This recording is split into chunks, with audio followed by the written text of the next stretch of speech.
بسم اللہ الرحمن الرحیم۔ السلام علیکم ناظرین۔ معاہدہ حدیبہ کے بعد حضور نبی کریم صلی اللہ علیہ وآلہ وسلم کو اس بات پر اطمینان ہو گیا کہ اب کچھ عرصے تک مشرکین مکہ کی جانب سے کسی قسم کا کوئی خطرہ لاحق نہیں ہوگا، تو آپ صلی اللہ علیہ وآلہ وسلم نے اب مدینہ منورہ کے اطراف میں واقع ان سازشی قبائل کی جانب اپنی توجہ مرکوز فرمائی جو آئے دن مدینہ منورہ کا سکون برباد کرنے اور مسلمانوں کو نقصان پہنچانے کے منصوبے بناتے رہتے تھے۔ چنانچہ حضور نبی کریم صلی اللہ علیہ وآلہ وسلم نے سب سے پہلے خیبر کا رخ کیا۔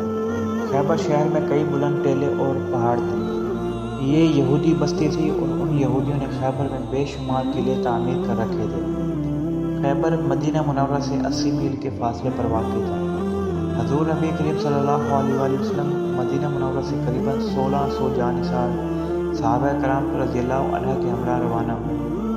حضرت سیدنا علی المرتضیٰ جو کہ اس وقت آشوب چشم کے مرض میں مبتلا تھے، وہ بھی اس لشکر میں حضور نبی کریم صلی اللہ علیہ وآلہ وسلم کے ہمراہ تھے۔ لشکر اسلام نے سب سے پہلے خیبر کے قلعہ نعم پر حملہ کیا۔ حضور نبی کریم صلی اللہ علیہ وآلہ وسلم کے حکم پر حضرت محمد بن مسلمہ کی قیادت میں لشکر اسلام کے ایک گروہ نے قلعہ نعیم پر حملہ کیا۔ حضرت محمد بن مسلمہ اور ان کے بھائی حضرت محمود بن مسلمہ رضی اللہ عنہ نے نہایت دلیری کے ساتھ مقابلہ کیا اور بالآخر جام شہادت نوش فرمایا۔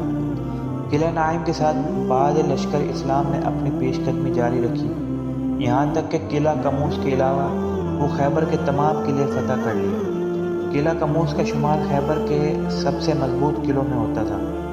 اس قلعے میں یہودیوں کا سردار مرحب رہتا تھا۔ حضور نبی کریم صلی اللہ علیہ وآلہ وسلم نے لشکر اسلام کو حکم دیا کہ وہ قلعہ کموس کا محاصرہ کر لیں۔ لشکر اسلام نے قلعہ کموس کا محاصرہ کرنے کے بعد اس پر کئی تابڑ توڑ حملے کیے، لیکن فتح نصیب نہ ہوئی اور انہیں یہودیوں کی جانب سے بھی سخت مزاحمت کا سامنا کرنا پڑا۔ حضور نبی کریم صلی اللہ علیہ وآلہ وسلم نے جب دیکھا کہ کئی روز کے محاصرے اور تابڑ توڑ حملوں کے باوجود قلعہ فتح نہیں ہو رہا، تو آپ نے اعلان کیا کہ کل میں علم اس شخص کو عطا کروں گا جسے اللہ اور اس کے رسول محبت کرتے ہیں، اور وہ بھی اللہ اور اس کے رسول سے محبت کرتا ہے۔ اللہ اس شخص کے ہاتھوں قلعہ فتح فرمائے گا۔ حضور نبی کریم صلی اللہ علیہ وآلہ وسلم کا فرمان سن کر تمام صحابہ کرام رضی اللہ عنہ کے دل میں یہ بات خواہش پیدا ہوئی کہ علم اسے عطا ہو۔ اگلے روز جمعے کا دن تھا۔ حضور نبی کریم صلی اللہ علیہ وآلہ وسلم نے جمعے کی نماز کی ادائیگی کے بعد دریافت کیا کہ علی رضی اللہ عنہ اس وقت کہاں ہیں۔ حضرت سیدنا علی المرتضیٰ رضی اللہ عنہ جو کہ ابھی تک آشوب چشم کے مرض میں مبتلا تھے اور اسی وجہ سے جنگ میں عملی طور پر حصہ بھی نہ لے سکے تھے، انہیں بلایا گیا۔ حضور نبی کریم صلی اللہ علیہ وآلہ وسلم نے دریافت فرمایا، علی رضی اللہ عنہ کیسے ہو؟ آپ رضی اللہ عنہ نے عرض کیا، یا رسول اللہ صلی اللہ علیہ وآلہ وسلم، آنکھیں دکھتی ہیں اور کچھ دکھائی نہیں دیتا۔ حضور نبی کریم صلی اللہ علیہ وآلہ وسلم نے فرمایا، علی میرے نزدیک آ جاؤ۔ آپ رضی اللہ عنہ حضور نبی کریم صلی اللہ علیہ وآلہ وسلم کے نزدیک آ گئے۔ حضور نبی کریم صلی اللہ علیہ وآلہ وسلم نے اپنا لحاف نکالا اور اسے آپ رضی اللہ عنہ کی آنکھوں پر لگایا، جس سے آپ کی تکلیف جاتی رہی اور آنکھیں ٹھیک ہو گئی۔ حضور نبی کریم صلی اللہ علیہ وآلہ وسلم نے جھنڈا آپ کو عطا کرتے ہوئے ان کے حق میں دعائے خیر فرمائی۔ حضرت سیدنا علی المرتضیٰ رضی اللہ عنہ فرماتے ہیں، حضور نبی کریم صلی اللہ علیہ وآلہ وسلم کے لعاب لگانے کے بعد مجھے کبھی آنکھوں کی کوئی بیماری نہ ہوئی، بلکہ میری آنکھیں پہلے سے زیادہ روشن ہو گئی۔ حضرت سیدنا علی المرتضیٰ رضی اللہ عنہ لشکر اسلام کے ہمراہ قلعہ کموس کے دروازے پر پہنچے اور جھنڈا دروازے کے پاس گاڑ دیا۔ آپ رضی اللہ عنہ نے ایک مرتبہ پھر لوگوں کو اسلام کی دعوت دی، جسے انہوں نے قبول کرنے سے انکار کر دیا۔ اسی دوران ایک یہودی نے قلعے کی چھت سے پوچھا کہ تم کون ہو؟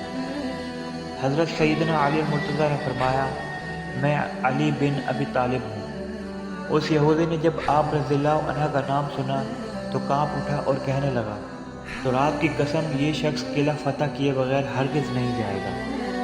حضرت سیدنا علی المرتضیٰ رضی اللہ عنہ نے قلعہ کموس پر حملہ کیا تو یہودیوں کے سردار مرحب کا بھائی حارث کئی یہودیوں کے ہمراہ مقابلے کے لیے باہر نکلا۔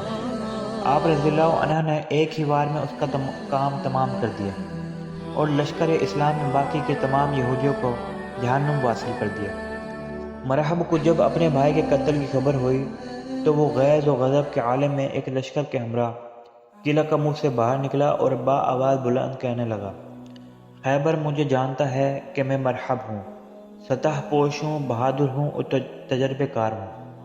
حضرت سیدنا علی المرتضیٰ رضی اللہ عنہ نے اس کے جواب میں فرمایا، میں وہ ہوں، میری ماں نے میرا نام شیر رکھا تھا اور میں دشمنوں کو نہایت تیزی سے قتل کرتا ہوں۔ مرحب نے جب حضرت سیدنا علی المرتضیٰ کا کلام سنا تو غصے میں اس نے تلوار کا وار کیا، جسے آپ رضی اللہ عنہ نے اپنی تلوار سے روک لیا اور اس پر جوابی وار کیا اور ایک ہی وار میں اس کا سر قلم کر دیا۔